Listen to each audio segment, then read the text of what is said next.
Napakahirap tandaan. Napakahirap tandaan mga idol. Pupunta rin sa ating puntahan. Idol, dili ba delikado diya idol? Magpaalam lang ta. Pagsulod. Okay na? Tara. Hindi ko lang alam lugar na ito kung anong pangalan ng lugar na ito. Mayroon akong kasama ang ating mabuting may bahay. Ito si Busing, kuya, si tatay. Mayong adlaw ninyo tay. Mayasan. Ngani agi ana nato padulong dito. Sa ato ana to karon. Pinidiri dagan daya. Grabe, napaka tarik jud ang dadaanan natin mga idol. May pati tay. Tay, ilan ang edad mo tay? 61. 61. Ang lakas mo pa kang lumakad tayo eh. Ang lakas, hindi ako kapas nimo ba? Ang pagtungas yun ha? Hinahinay lang. Pabalik. Abangan ninyo kung ano yung makikita natin dito. Tay, pawiran ni mo tayo eh. Wajud ka kikapoy tay? Wala mo. Pawiran jud tatay bas. 61 ang edad pero kat jud sa pinakataas ng mga bukid. Ano man si ano? Ano man to iyang anak, kauban nato. Ano to nagayad sa atin mga idol. Papunta tayo ng kuiba. Titingnan natin kung asa. O si idol. Parang kinakabahan ako mga idol. Kasi hindi pa natin sigurado ang lugar na pupunta natin. Pero meron man tayong guide. Ang ating mga kaibigan dito sa bukid. Nasa ilog na tayo mga idol. Malapit na. Malapit na ba idol? Tingnan nyo mga idol ha. Tingnan nyo ang bibidyo natin. Titingnan natin kung ano yung mga naandun sa kuibang laki. Sabi nila kasya daw ang bus daw. Mga bus kasya daw na. Nasa ano na kami, kabukiran na. Tabok na tayo mga idol sa ilog. Tatay, grabe tatay. Bilibag ko tatay ba? 61 ang edad pero pagod kayo mutabok yun sa mutawid sa inganing mga baha-baha. Kayo, nag-isod na. Kapit na tayo mga idol. Kapit na. Marapit na tayo sa pupunta natin. Nakikita nyo mga idol, yung mga tumba na kahoy. Sobrang lakas na ng tubig dito. Papuntang dagat. Pero napakalayo pa ng dagat. Ito mga idol, kailangan kung pupunta sa mga ganitong lugar, kailangan mabilisan lang. Hindi magbababad ng matagal.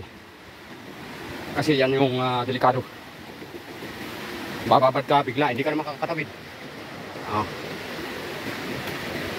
Kasi mga idol, malapit na tayo mga idol. Pupunta natin. Tatay, wala talaga napapagod. Hindi talaga napapagod tatay. Bilib yung tatay kasi sa unang panahon kasi wala mga chemical na mga pinakain sila. Ngayon lang panahon kaya medyo ni tatay.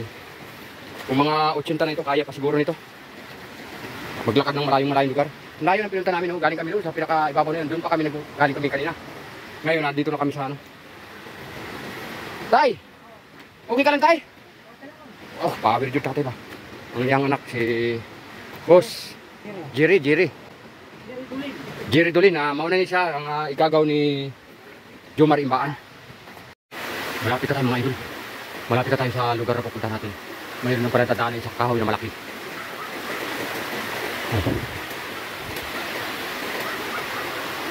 Ang kasama natin naglilinis ng dadaanan kasi medyo talagang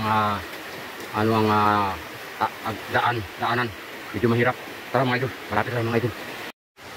Ito na yung palatandaan mga idol sa kuiba. Ang kawayan. Tapos mayroon pang kawayan dito sa kabila. Tapos yung malaking puno na napakataas. Punta na tayo mga idol, malapit na mga idol. Tingnan natin mga idol kung sa'y naadir, kung anong mayroon dito.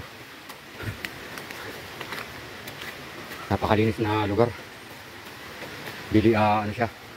Punta na tayo mga idol. Tingnan natin mga idol. Malapit na mga idol.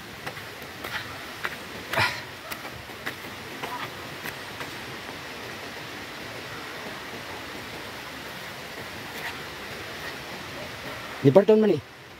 Ni ano ni? Ni Bardon man eh.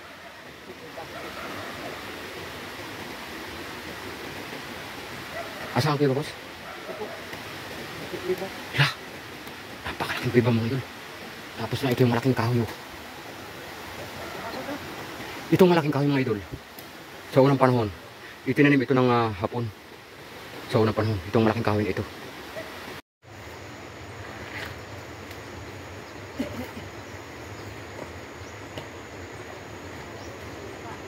Idol, dili ba delikado diya, Idol? Magpaalam lang ta. Pagsulod. Okay ra? Tara.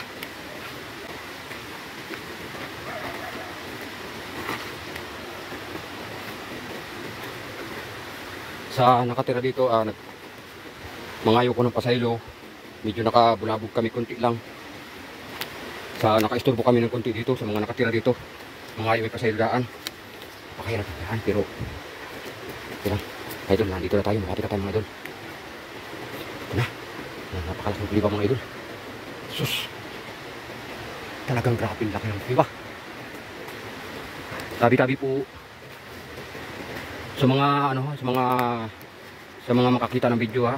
Hindi dapat gayahin itong video na ito kasi hindi kayo pwedeng mag-stay dito ng matagal.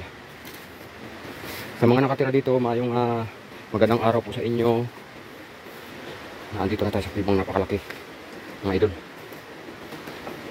Sus. Talagang nakakatakot talaga. Ha? Ito na malaking kuliba mga idol. Ito mga idol, nandiyan sa ilalim yung ano yan, yung daanan pa ilalim sa unang panahon. Nandun Okay lang dito, pre? Okay lang dito mga torito? Okay lang.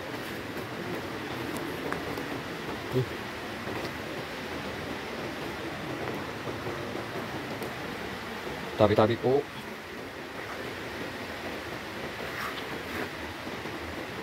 Medyo tahimik lang tayo mga idol kasi mas maganda yung mahina lang yung ating mga idol. Ito ang may banana kasi ang mga sakyanan.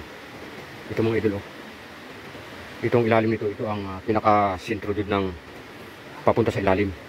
Natabunan na lang sa sobrang tagal ng panahon, kaya wala na tayo makita, hindi na tayo makakapasok sa ilalim masyado. Tay, okay ka lang tay?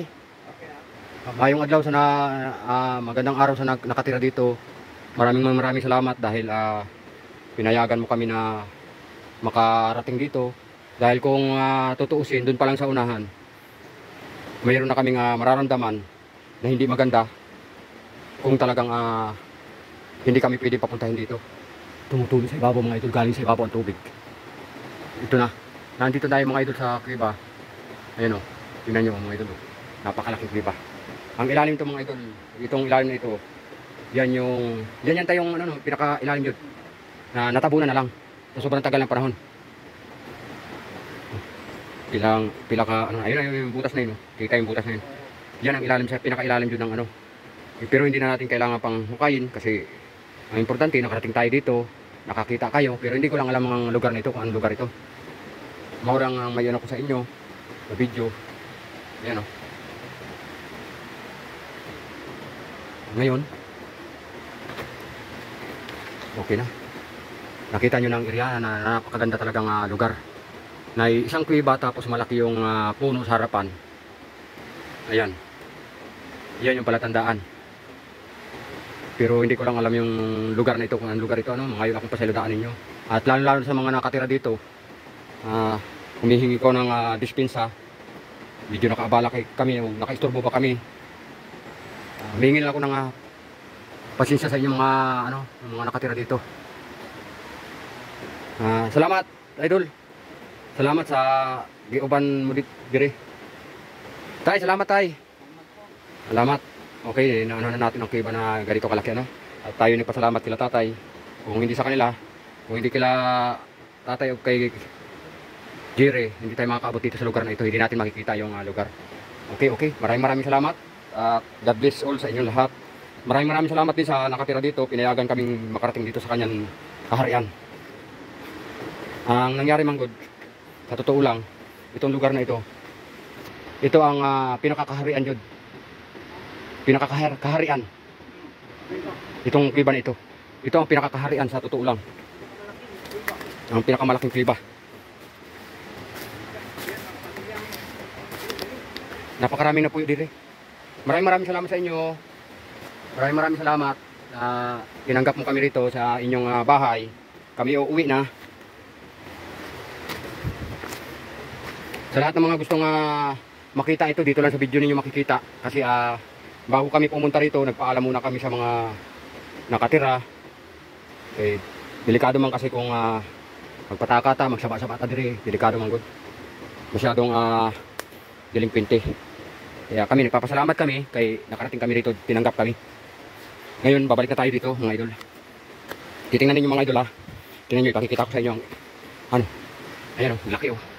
Sabi po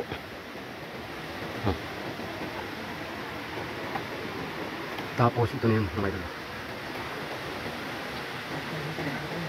Salamat sa nagtanggap sa amin dito. Nakapunta kami dito sa napakalaking kuweba. Maraming salamat. Okay, God bless all. Bye bye mga idol. Moro to ang Pingtang Kanunay.